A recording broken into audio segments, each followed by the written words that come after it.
Voici une fille qui aime l'argent. Tellement elle voulait avoir beaucoup d'argent.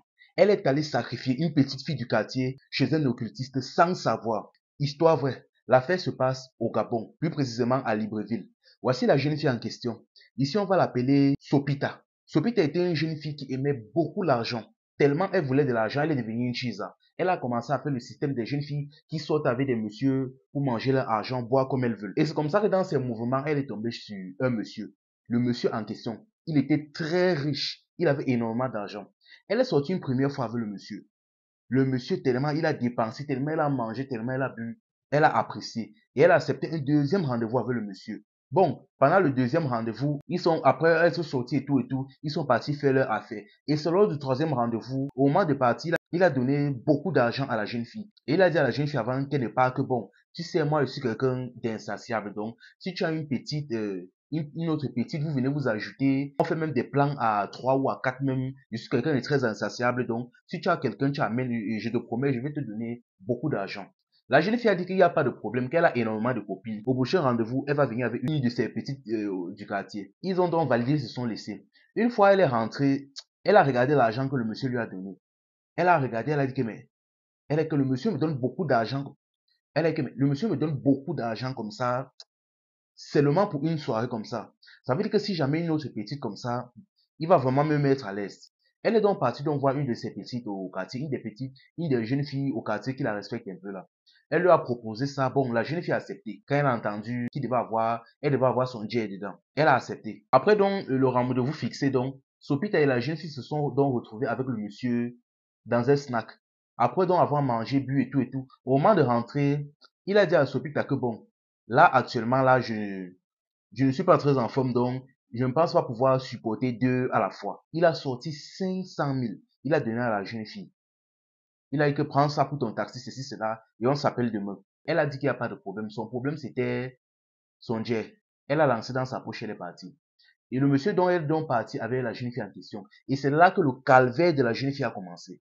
Je dis bien, c'est là que le calvaire de la petite fille a commencé. Une fois donc qu'elle est arrivée chez le monsieur, ils ont donc commencé à faire leur affaire normalement. C'est-à-dire jusque-là, il n'y avait pas de problème. Mais le problème est qu'au fur et à mesure que les rapports allaient, la jeune fille se rendait compte que, on dirait que, elle se rendait compte que ça serrait de plus en plus en bas. Elle se rendait compte que c'est comme si l'entrejambe du monsieur ne faisait que grossir, grossir, grossir. À un moment donné, ça a tellement grossi que ça avait littéralement la taille de sa propre jambe.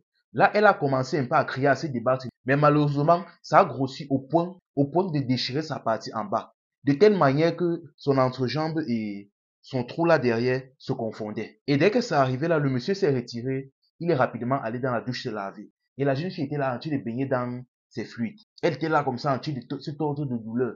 Dès que le monsieur a donc fini de se laver, il a pris donc 5 millions, il a versé sur la jeune fille. Et il a appelé son chauffeur, il a dit à son chauffeur, bon, là on fait comme d'habitude. Le chauffeur a dit qu'il a compris, patron. Il a porté la jeune fille, il l'a amenée dans une clinique du coin là, il a payé un peu les frais et il est parti. La jeune fille donc est restée à la clinique pendant une longue période et dès que les traitements sont terminés, elle a fait l'effort de rentrer chez elle. Et une fois chez elle, Sopita est donc allée la rendre visite. Une fois qu'elle est arrivée là-bas, elle a dit que mais ma copine, c'est comment ça se fait que depuis qu'on s'est laissé, voilà, dans plusieurs semaines, on ne se voit plus. Finalement, tu es où depuis?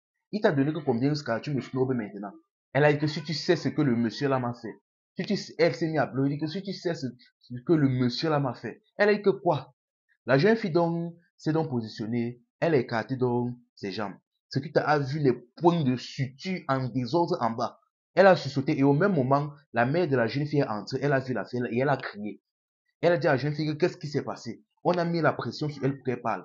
Elle a expliqué que elles sont donc sorties avec le monsieur là et une fois que donc ils ont commencé à faire leur petite affaire, tout à coup, la jambe du monsieur s'est mis à grossir, grossir, au point où ça avait littéralement la taille d'une jambe et ça lui a déchiré les parties. Et après ça, ils l'ont porté, ils l'ont amené à la clinique et ils l'ont abandonné là-bas. La mère a crié là-bas, appelé la famille, appelé le voisinage. Et finalement, elle est partie porter plainte contre le monsieur. Bon, mais comme le monsieur, il était tété, il était quelqu'un avec les moyens, la plainte n'a pas abouti. Aujourd'hui, bon, la jeune fille en question, sa vie ne donne plus. Bon, elle a déjà beaucoup grandi, mais malheureusement, jusqu'à aujourd'hui, elle n'est ni mariée et elle n'a pas d'enfant. Peut-être jusque-là, elle a un bon travail. Elle a un bon travail et beaucoup d'argent, mais ça s'arrête là-bas. Sa vie est maintenant bizarre. Tous les hommes états qui viennent la voir disent elle a l'eau dans son ventre, quoi. Ils viennent, ils ne durent pas avec elle. Et à chaque fois que la jeune fille voit Sophie au quartier, elle l'insulte, elle l'injure. À chaque fois qu'elle la croise, elle ne rate pas l'occasion de l'injurer. Elle dit que voilà comment tu as gâté ma vie, voilà comment je suis. Dans même son parcours, elle a même eu l'opportunité même d'aller en France. D'aller en France étudier par la même occasion. Elle a même eu à faire certaines opérations là-bas, mais qui n'ont pas abouti. Le monsieur avait littéralement bousillé sa matrice. Ah, franchement, la famille. Franchement, l'argent facile. Regardez comment sa vie est maintenant. Elle a beaucoup d'argent, elle a tout ce qu'elle veut, mais le reste là, ça ne donne plus. Ni mari, ni enfant. En bas là, tellement elle ne peut plus satisfaire un homme. Et on ne sait même pas si elle est même encore capable d'enfanter après l'affaire là. Qui va encore être avec elle? Elle a beaucoup d'argent comme elle le souhaitait. Mais, et après, franchement, la famille, l'argent facile n'est pas bien. L'argent facile n'est pas bien. Et éloignez-vous de certains amis. Parce que dans tout ça, c'est sa copine qui l'avait amené dans ce genre d'affaire là. Éloignez-vous des mauvaises copines. L'argent facile ne paye pas. Regardez maintenant sa vie. Enfin bref, c'était info et amusement. Ici on s'informe et on s'amuse.